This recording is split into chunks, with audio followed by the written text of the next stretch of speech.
Nos vamos al diálogo internacional. Con Red Contacto Sur llevamos la voz al mundo en vivo. Vamos a hablar con el compañero Jorge Moreno. Y bueno, para saber cómo está la situación allí, donde prácticamente volvemos a las colonias de los países bananeros, se puede decir, ¿no? Aló, buenos días. Un gusto saludarles a Rubén Suárez y a todos quienes nos escuchan. En verdad, pues nuestro país, el Ecuador, ha sido tradicionalmente un país bananero, pero ahora ha pasado a ser un país de un estado narcotraficante, narcoestado, como yo lo califico, fracasado, por cierto, porque la situación está cada día más grave, la crisis es más compleja y estamos gobernados por una dictadura que de apariencia constitucional, pero que en esencia es una dictadura de la oligarquía más rancia del país. El señor Daniel Noboa es hijo y nieto de los más grandes oligarcas del Ecuador. Anteriormente nos venían gobernando representantes de la oligarquía, empleados de la oligarquía, pero ahora, desde hace unos 4 años atrás, el Ecuador está siendo gobernado por oligarcas, directamente por oligarcas. El anterior presidente de la República, Guillermo Lasso, es un dueño de uno de los más grandes bancos del país. Y ahora Daniel Noboa es hijo del más grande oligarca del Ecuador, Álvaro Noboa, que tiene un monopolio de la producción bananera en el Ecuador, propietario de grandes empresas exportadoras de bancos. Y el abuelo de Daniel Noboa, el mismo, fue el más grande oligarca del Ecuador durante los últimos 70 años. Entonces, este es un fenómeno nuevo que vale la pena tomarlo en cuenta. Que el Ecuador está siendo gobernado directamente por un oligarca, no representante de la oligarquía, sino por un oligarca. Y eso dice mucho, porque ellos están defendiendo de manera directa, personal, sus intereses económicos, sus privilegios, sus negocios, ahora desde el poder político en calidad de presidente de la República. De manera que quiero comenzar señalando esto como un aperitivo, digamos, de esta conversación. Exactamente, pero también hay denuncias grandes que es de narcoestado, pero también de que más allá de los barcos también iría droga. Es una denuncia que se ha hecho internacionalmente por varias organizaciones, por varios partidos políticos, por muchos militantes ecuatoriano a nivel internacional. Su familia, de Noboa, según los datos que hay, también proviene de ese modo y también de un oscuro pasado de cómo consiguió toda esa, digamos, fortuna bananera. ¿Cómo está en el momento el pueblo ecuatoriano? ¿Cómo está viviendo el pueblo ecuatoriano, que es lo principal para llevar al mundo, pero también un paro que marcó, digamos, como un hito ahora, de decirle, bueno, basta y vamos a ir por más, ¿no? Bueno, el Ecuador, durante los últimos 100 años, digamos, ha atravesado por 2 o 3 etapas muy claras en la parte económica. Anteriormente era un país esencialmente subordinado a la producción agraria, a la producción bananera, que era el principal renglón de la economía nacional. A partir de los años 70 vino la explotación petrolera Y el Ecuador se convirtió en un país petrolero y la economía dependía y sigue dependiendo en buena parte de la producción petrolera. Somos exportadores de petróleo. Petróleo manejado, por cierto, por los grandes oligarcas del país en asocio con empresas extranjeras, principalmente norteamericanas. Pero a partir de los últimos años, digamos a partir de los últimos 20 años, y más ahora ya en el presente, creo yo que el Ecuador se ha convertido en un país, como vuelvo a repetirlo, en un narcoestado, porque la economía ecuatoriana está predominantemente marcada por el predominio de la exportación de cocaína hacia Europa y a Estados Unidos.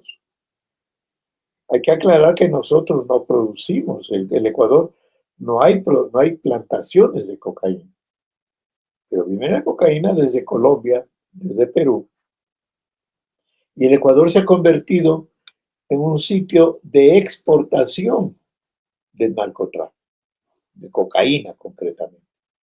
Miles de toneladas.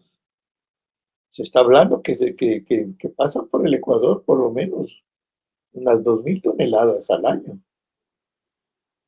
Entonces eso es mucho, mucho dinero. Puedo decir yo, asegurar de que en este momento el petróleo ya no es el principal renglón económico que predomina en la economía nacional. Ha sido reemplazado por la cocaína. Se habla, por ejemplo, de que al año se están más o menos circulando unos 35.000 más, unos 40.000 millones de dólares por concepto del narcotráfico en el Ecuador, que es mucho más que el presupuesto general del Estado. Nosotros tenemos 13 millones de habitantes y según cifras oficiales, se establece que por lo menos, 2 millones de personas, están ligados de una o de otra manera al narcotráfico. Y se habla, por ejemplo, de que existen más o menos unos 35.000 personas armadas con armamento moderno que están ligados al narcotráfico. Es decir, casi van por ahí con el número de militares, de miembros de las Fuerzas Armadas del Ecuador. Entonces esto nos lleva a pensar de que estamos viviendo un narcoestado que ha fracasado, por cierto, porque no resuelve los problemas del país. Pero es muy grave lo que estamos hablando. Si en un país existe la dominación de una nueva oligarquía, porque el narcotráfico es parte del sistema capitalista. Es la oligarquía que tiene como mercancía el narcotráfico, que le deja réditos enormes, y estoy hablando de 40.000 millones de dólares al año, un país pequeño como el nuestro, con una economía de un presupuesto del Estado que tiene 35.000 millones de dólares, es más del presupuesto general del Estado. Entonces, este fenómeno que fue impuesto por el narcotráfico internacional, por en vista de que estamos dolarizados, y se les facilita a ellos el lavado de dinero porque está en dólares. Entonces, este fenómeno ha llevado al Ecuador a una situación terrible, porque al momento lo que predomina en el país, se ha agravado la situación, es la situación del desempleo. Cerca del 70% de la población económicamente activa está en el desempleo o en el subempleo. Y precisamente es el caldo de cultivo para que ahí predomine la captura de gente para trabajar en el narcotráfico o en el microtráfico a nivel interno y en el narcotráfico a nivel internacional. Entonces este fenómeno hay que tenerlo muy claro. Viene la cocaína de Colombia. Antes de eso, decía que la cocaína es una mercancía exactamente igual al banano. desde el punto de vista de su producción. Porque el banano se lo siembra, se lo cuida, se lo cosecha, se lo cultiva, se lo cosecha, se lo embala y se lo exporta a través de barcos. Va el banano a Europa, va el banano a Estados Unidos, allá pues quienes compran el banano lo reciben, pagan en dólares, esos dineros de dólares entran al sistema financiero internacional y llega al interior del país para diferentes actividades lícitas, porque el banano es una mercancía lícita. Pero con la cocaína ocurre exactamente igual, con la diferencia de que es una mercancía ilícita. Entonces, para producir un kilogramo de cocaína, hay que sembrar la hoja de coca, la coca, cultivar la hoja de coca, procesar la hoja de coca, refinar la cocaína a través de procesos químicos, y una vez que ha sido refinada, pues se la convierte en un ladrillo de cocaína. Esos ladrillos pues son enviados desde Colombia por tierra para el Ecuador, van a los puertos ecuatorianos que están controlados por el Estado, y no hacen nada para impedirlo, y va saliendo la cocaína a Europa y a Estados Unidos. Llega a Estados Unidos los grandes narcotraficantes mundiales, que no son capturados en Estados Unidos ni en Europa, porque ellos son los verdaderos dueños de esta riqueza pues, billonaria. Entonces reciben la cocaína, pagan en dólares, esos dólares entran directamente al sistema financiero o entran en calidad de dinero sucio para ser lavado en el Ecuador. Y sí, por lo tanto, pues eso entra a los bancos, a la construcción, a un sinnúmero de áreas de la economía capitalista del país. Hay que agregar que, por ejemplo, la diferencia está en que una caja de banano de exportación en este momento cuesta en el Ecuador $7.10. Y si usted compara esa caja de banano con un ladrillo de cocaína, cuesta $40.000. Entonces la diferencia es enorme. Y es evidente pues, que hay un mayor negocio transportando esta mercancía, que es la cocaína, producto de la agroindustria capitalista. Entonces esto debe quedar claro. Esto determina que ha surgido una nueva oligarquía agroindustrial financiera que tiene como mercancía ya no el banano, o también el banano como máscara para encubrir las exportaciones, pero que el fondo de su negocio es la cocaína. Entonces estamos hablando de una oligarquía narcotraficante. Este es el problema de fondo. Y esto es lo que está generando una convulsión social en el Ecuador terrible, terrible.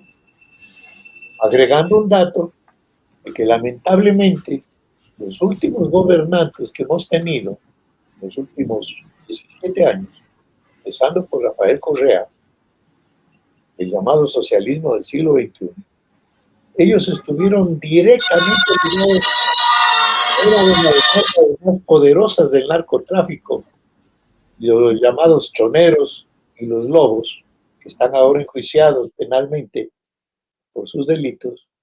Lo mismo ocurrió con el caso del gobierno de Lenín Moreno, que fue también correísta, que siguieron ligados a esos grupos, pero la novedad viene que con el banquero Guillermo Lasso y ahora con el oligarca bananero Daniel Noboa, hay pruebas evidentes de la propia Policía Nacional que determinan que ellos están ligados a una gran banda de narcotraficantes llamados los albaneses. Es decir, en conclusión, estamos gobernados por el narcotráfico, por los narcotraficantes. Esto es terrible. Entonces la crisis del Ecuador se centra en que la abrumadora mayoría de ecuatorianos no tienen trabajo, las cosas están caras, No hay presupuesto del Estado para atender las necesidades fundamentales del país. No hay dinero para los municipios, para los gobiernos provinciales, para las universidades. El IES, que es el Instituto de Seguridad Social, está prácticamente al borde de la quiebra porque no le pagan las asignaciones de ley. El problema de la inseguridad, que es el factor más determinante porque es la guerra entre las bandas narcotraficantes. Ya se ha crecido el número de asesinatos, de sicariatos, de chantajes, de secuestros, de extorsiones, que son derivadas del narcotráfico. Entonces, en esa situación, el gobierno de Noboa, que es un representante directo de esas oligarquías en su totalidad, él, vuelvo a repetir, es un oligarca, y que es además un representante fiel, directo del gobierno de Estados Unidos, de Donald Trump. Es un peón de Donald Trump que cumple lo que Donald Trump le indica, que trata de remedarle lo que él hace a nivel mundial. Daniel Noboa, pues es un político que alaba lo que hace Netanyahu en Israel contra los palestinos y pretendió enviar un poco de armas allá. Es decir, tenemos aquí a un empleado, a un peón del gobierno neofascista de Donald Trump que nos está gobernando en el Ecuador. Y cumple las órdenes del Fondo Monetario Internacional. Y en esas condiciones, una de las órdenes fue elevar el precio del diésel, que es el diésel pues es un producto nacional, que nosotros tenemos petróleo. No podemos someternos aquí al precio internacional del diésel o al precio internacional de gasolina, porque el petróleo es de los ecuatorianos y tiene que estar al servicio de los ecuatorianos. Entonces el gobierno subió el precio del diésel y frente a eso vino la reacción de sectores, de amplios sectores de la población ecuatoriana, que tuvo como bandera de lucha pues la declaratoria del paro nacional contra el alza del precio del diésel, el decreto 126, que lo encabezó el movimiento indígena de la CONAIE y que ha durado 31 días, que lamentablemente terminó en medio del fracaso por la traición de los dirigentes de la CONAIE y la represión brutal que desató el gobierno, que prácticamente declaró la guerra contra el pueblo ecuatoriano, la guerra contra el pueblo ecuatoriano, con tanques, con aviones, etc. Es terrible lo que está pasando. Yo hago un llamado a la reflexión a los pueblos de América para que tomemos en cuenta esto, porque son problemas similares los que estamos viviendo, allá y acá, con la diferencia de que nosotros tenemos este agravante, que es el narcotráfico establecido a nivel de control. Exactamente, es un gran problema que está directamente vinculado a las economías de este continente y siempre por el mismo explotador, y tal cual dijera Ernesto Che Guevara en el 61 en Punta del Este, ¿no? Que toda nuestra acción debe ser un grito de gloria y clamor contra el gran enemigo del género humano, los Estados Unidos de Norteamérica. Yo en este momento le agregaría también contra el Estado terrorista, sionista, genocida de Israel. Nos vamos al diálogo internacional. Con Red Contacto Sur llevamos la voz al mundo en vivo.